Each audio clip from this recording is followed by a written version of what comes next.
तुम्हारे दर्शन की बेला ये मौसम रास रचाने।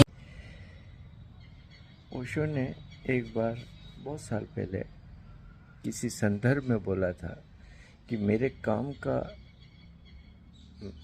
ज़्यादा नुकसान मेरे ये कथित सन्यासी है वो ही करते हैं।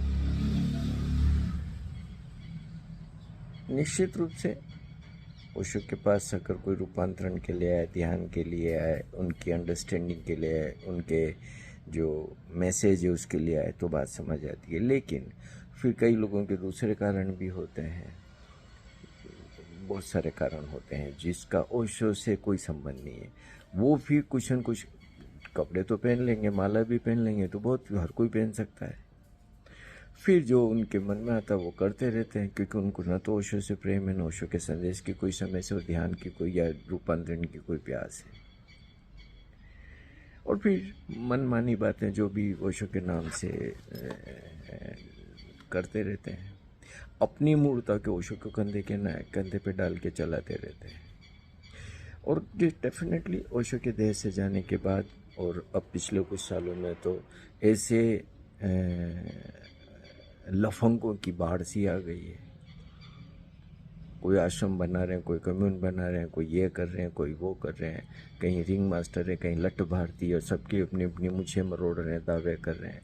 और जिनको भी ओशो के काम की थोड़ी बहुत जानकारी है, इनमें से किसी ने कुछ भी नहीं किया ओशो के लिए, और नहीं कि कोई इनकी कभी ओशो के काम में कोई गिनती रही। लेकिन अब ऐसा कर रहे हैं जैसे कि सारा ओशो का काम तो उन्हीं के कंधे पे था, वही चला रहे थे सब कुछ।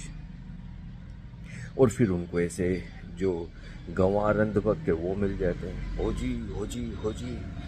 अब अपनी प्रसिद्धि के लिए, पैसे के लिए, सेक्स के लिए ये सारे लफंगों ने ओशो के नाम पे इतनी फूहड़ता है और बचकानेपन चला दिए हैं कि जब भी मैं सुनता हूँ तो अब कल किसी मित्र ने मेरे को एक भेजा, कहीं पे एक ऐसे कोई ना 2-3 महीने के लिए कोई कार्यक्रम, और एक से एक जब उनके नाम देखता हूँ, शक्लें देखता हूँ, उनको कुछ पता नहीं ओशो के नाम का, ओशो के काम का, ओशो के ध्यान का। जो थेरेपीज करवा रहे हैं, मैं बार बार सतर्क करता हूँ, ऐसे किसी जगह मत जाइए, बहुत बहुत बहुत जोखिम भरा हो जाएगा।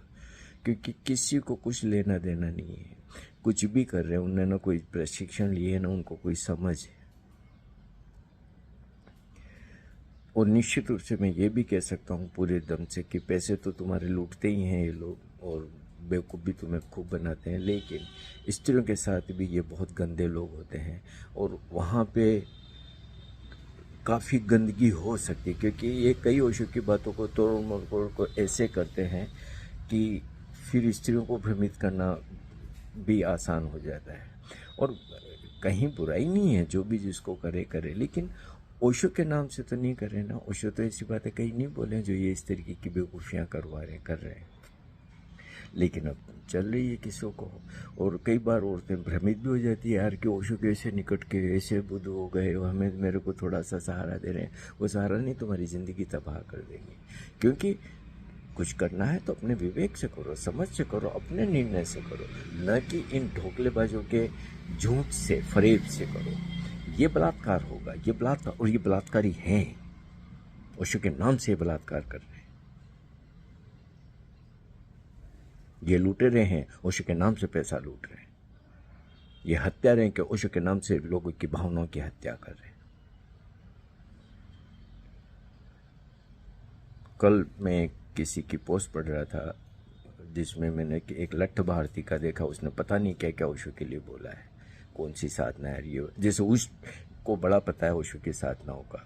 उसे हमने देखा है पुणे के अंदर कि कैसा वो 3rd ग्रेड का आदमी है, लेकिन अब दाढ़ी बाल बढ़ा के और अपने को पता नहीं क्या बना के चल।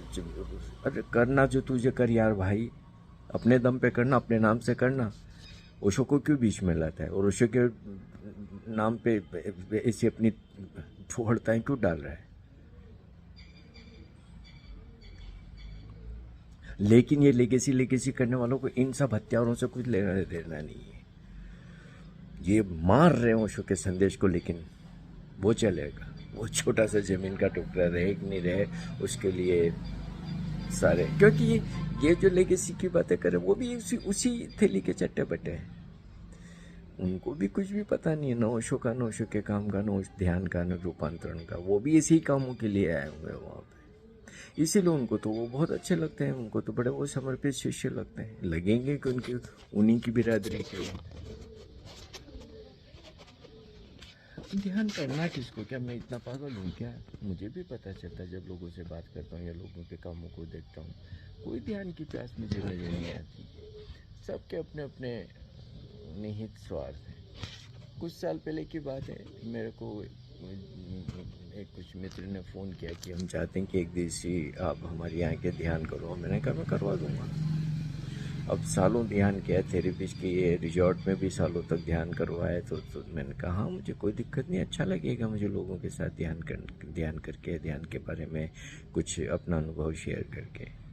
लेकिन मैंने 2 शर्त लगा दी। मैंने कहा कोई भी रोब नहीं पहनेगा, ये जबला नहीं पहनेगा, और कोई ओशो ओशो नहीं चिल्लाएगा। अब इन लोगों को ध्यान करना था कि क्या करना था। बोले हाँ फिर वापस फ़ोन करते हैं आपको, और मुझे पता था कि ये ना हो गई है, नहीं बुलाएंगे। ध्यान करना किसको है? इनको तो जबले पहन पहन के बेवकूफ़ियाँ करनी है। ओशो ओशो ओशो ओशो को भी एक निम्न स्तरीय जो होते हैं पाखंडी वैसा बना दिया इन लोगों ने। तो मैं बार बार सतर्क करता हूँ, बेहद ज़्यादा सतर्क करता हूँ। ऐसे फूहड़, ऐसे मूर्ख, ऐसे कंवार, ऐसे बलात्कारी, ऐसे हत्यारे, ऐसे घिनौने लोगों के चक्कर में मत पड़िए। ओशो के नाम पे ये आपका बहुत नुकसान कर देंगे, भयानक नुकसान कर देंगे। आप ओशो के नाम पे वहाँ जाएंगे और ये लोग अपनी जितनी भी रुग्णता है वो आपके सिर पे डाल देंगे।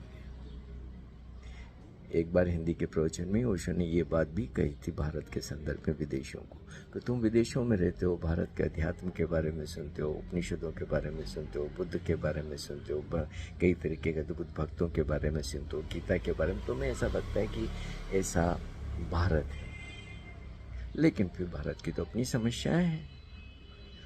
तो इन चीज़ों को समझने की ज़रूरत है, बहुत ज़्यादा समझने की ज़रूरत है, और इस तरीके के किसी भी चक्कर में पड़ने की ज़रूरत नहीं है, कतई ज़रूरत नहीं है। ये बेहद भयानक नुकसान करेंगे, शारीरिक, मानसिक, आत्मिक और हर तरह पे। ये आपके परिवारों को उजाड़ देंगे, क्योंकि ये बहुत गंदे लोग हैं। और भ्रमित करके, बेवकूफ़ बना के ओशो के कंधे पे बंदूकें चला के ये अपनी तो वासना पूरी कर लेंगे, लेकिन आपकी ज़िंदगी तबाह हो जाएगी। और मैंने देखी हैं ऐसी औरतें भी, ऐसी लड़कियां भी जिनकी ज़िंदगियाँ तबाह हुई हैं। तो मत पड़िए इनके चक्कर में।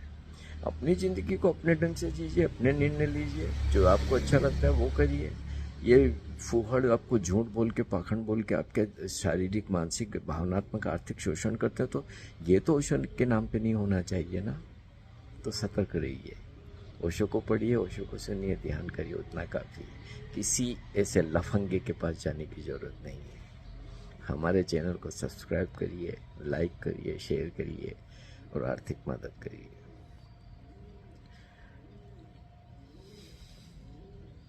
तुम्हारे दर्शन की